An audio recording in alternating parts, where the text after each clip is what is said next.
Well, guess who's back? You never see it coming. So the first news is that the Perseverance rover made a new friend on Mars. So I know what you're gonna ask yourself. What is the new friend of the rover? An alien perhaps? Well, kinda. It's a rock.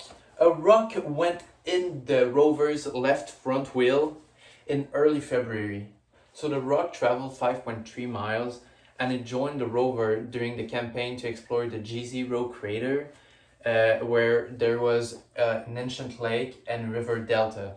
But funny enough, it's not even the first one. The Spirit rover, who was active from 2004 to 2010, also had a friend lodged in his rear right wheel.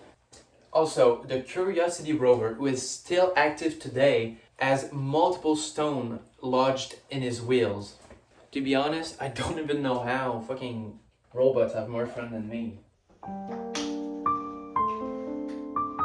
The second news is also in space. So a pulsing burst of radio waves has been detected in a dwarf galaxy about 3 billion years away, and it's even weirder than the one that astronomers actually get. So this unknown object constantly releases weaker radio wave between repeating bursts, which intrigues the astronomers because there's only one other radio waves who is known to do this. So I know you right now. You're gonna put your metal cap on and you're gonna be like, yep, aliens, I know that. What you just heard is actually television, radio, 103.9 FM. We found it. Well, actually, no. Well, it would be cool. But it's more likely to be a cataclysmic event such as stars exploding into supernovas or neutron stars collapsing into black holes, which is not alien, but still pretty cool. So maybe your fantasy of meeting an alien is not close, but maybe it is. Nah, I'm kidding.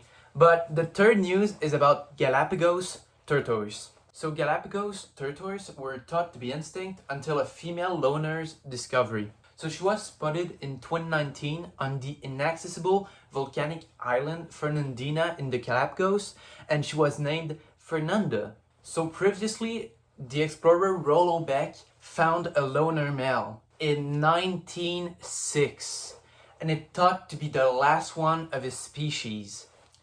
So Evelyn Jensen, lecturer in molecular ecology at Newcastle University, even stated it was almost too good to be true that there was a tortoise living on Fernandina. We were all just so excited.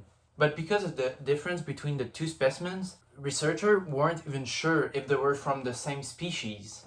So just to make you understand, the reason of the extinctions of tortoise species in this area is likely because of a volcano on the island who erupted 25 times in the past 2 centuries.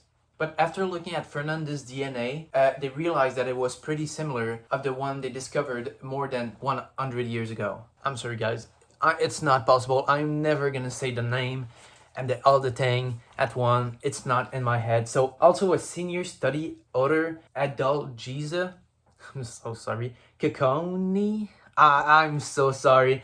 A senior research scientist at Yale University suggested that Fernanda could also be an hybrid, so that's good to know. But now Fernandez is safe. She lives at the park's Fusto Lorena, I'm sorry, giant turtles breeding center, which serves as a rescue and breeding facility. So yeah, that's it. The fourth news. Cars. So Lightyear plans to ship their car this year, and there's actually something crazy about those cars. They're solar powered cars, and the car in question is the Lightyear Zero. So the company says that it will start producing the car sometime in fall, and they will start giving the first car to the customers in November. So the Lightyear Zero will feature solar panel on the hood and roof of the car.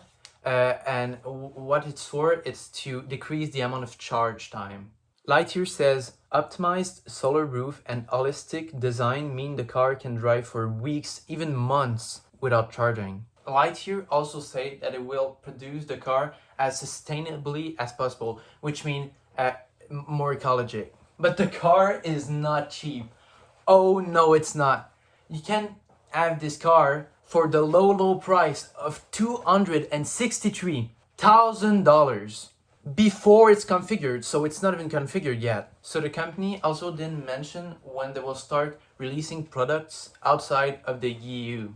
But I'm not gonna lie, if they release those cars in America and they lower the price to like $10, I'm totally buying this. The fifth and last news. So robots can now be built with human-like skin.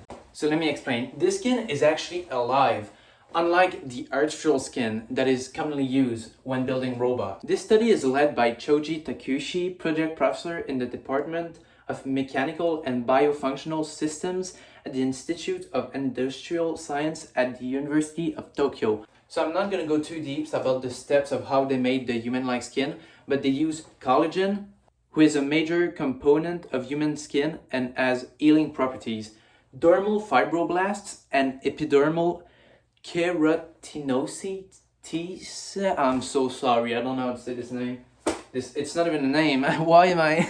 So I know what you think right now. What is it? Why is it a good thing? It more sounds like a school project. It went too well, but like, let me explain. So those are humanoid robots that performs tasks that involve interacting with humans in the field like medical, nursing care, and even service industries. So that doesn't answer the question. Humanoids or human-like robots are important in places where humans currently frequent. So just to give an example, imagine you're in a coffee shop and you buy a mug or a cup. Imagine if the robots are metallical, they will need to be way more precise compared to the human-like robots who will have a way easier time taking human design object.